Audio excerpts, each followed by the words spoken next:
عبد الرحمن بن عوف رضي الله تعالى عنه لما توفي ورثت كل امرأة من نسائه 80,000 درهم.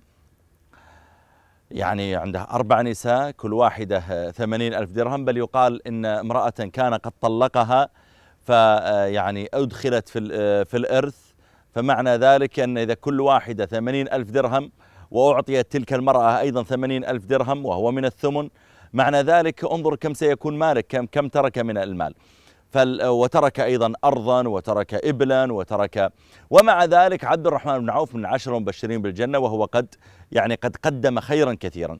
إذا ليست القضية في جمع المال، وليس مذموما أن الإنسان يورث أهله، كما قال عليه الصلاة والسلام سعد لما قال يا رسول الله إني أموت فأتصدق بمالي كله أفتصدق بنصفه، فقال له عليه الصلاة والسلام إنك إن تذر ورثتك أغنياء خير من أن تذرهم عالة يتكففون الناس. ليش تتصدق بمالك كله؟ اترك شيئا لأولادك.